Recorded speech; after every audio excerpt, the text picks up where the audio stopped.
Welcome to the Explainer. So it's that time of year again, right? You walk into a grocery store, a bank, literally even a school. And what's the first thing you see? Candy canes.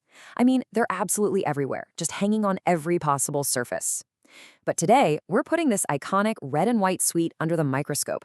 We're going to uncover the core mystery of what's actually inside them, and honestly, more importantly, what they really represent. Which brings up the big question. Are we really only dealing with sugar and mint here? It's something millions of Muslim families find themselves asking every single winter when these sweets are just handed out left and right. Are we looking at a simple, innocent sweet? Or are there hidden ingredients and, layers of religious symbolism that we absolutely need to investigate before we go handing these out to our kids? Okay, let's dive into this. Now, on the surface, the basics of a candy cane, your sugar, your corn syrup, your peppermint, they are completely halal. No problem there. But the issue isn't always what's printed clearly in big letters on the front of the box.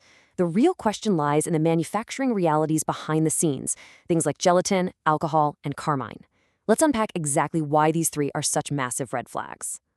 Section 1. The ingredient red flags.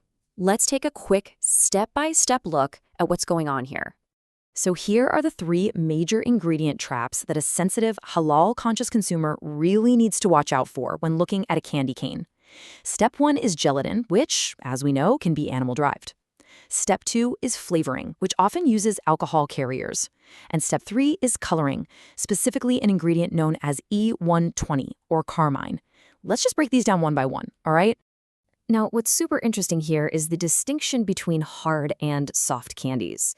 Most traditional hard candy canes, they actually don't need gelatin at all because, well, they aren't soft gummies. But here's where it gets really tricky.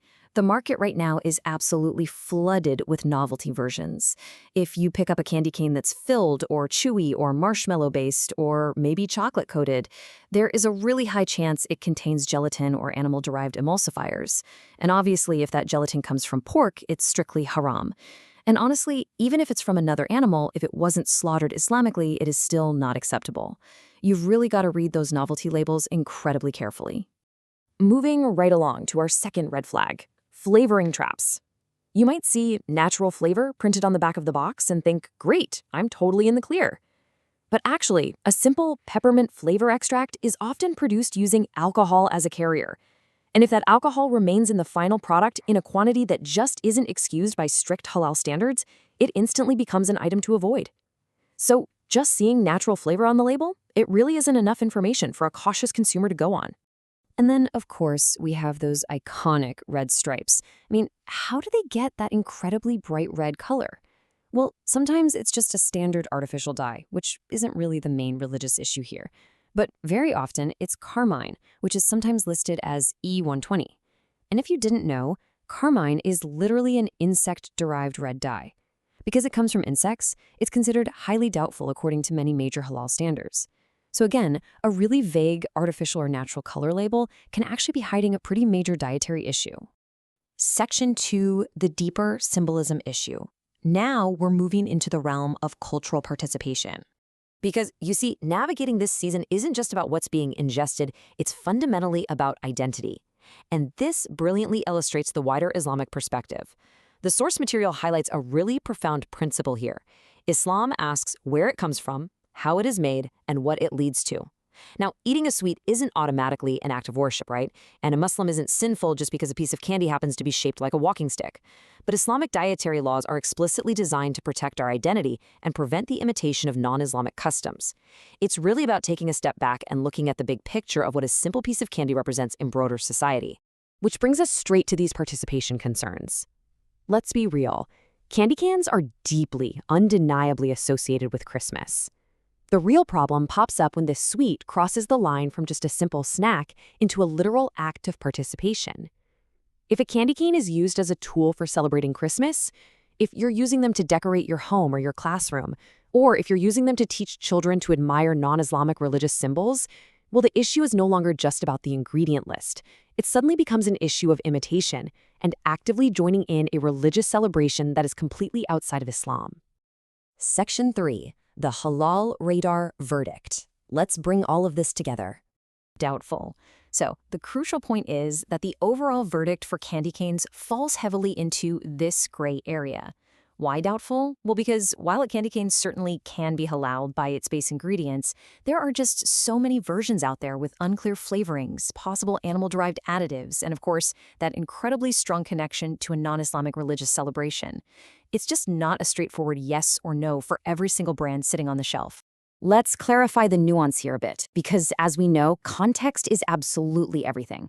If the candy cane is literally just a plain hard sweet, the ingredients are definitively halal, there's absolutely no alcohol or doubtful animal ingredient, and this is key, it is not being used to celebrate Christmas, then eating it is permissible.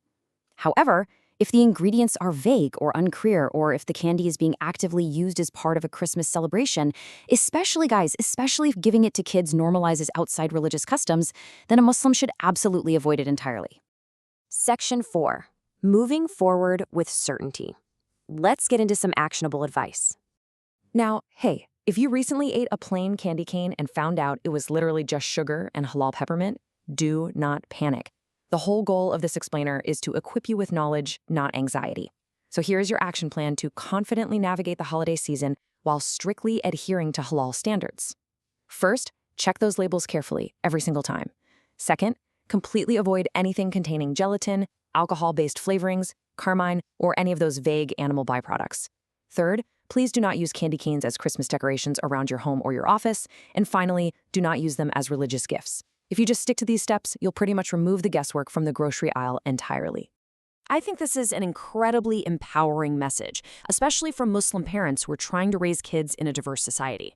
As the source material beautifully states, we do not need to copy seasonal symbols. Allah gave us Eid. Allah gave us our identity. You can absolutely enjoy delicious, completely halal sweets year-round without feeling any need to compromise your unique religious identity or, adopt the seasonal symbols of others. It's really all about being proud of the traditions you already have and protecting exactly what makes them so special. I want to leave you with this final provocative thought today. It's a really reflective question right from the heart of the source material.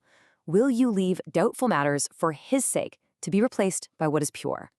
It's just such a powerful reminder that stepping away from the gray areas isn't about missing out. It's about making space for something better and unequivocally pure. Thank you so much for joining me for this explainer. Keep questioning, keep learning, and I will see you in the next one.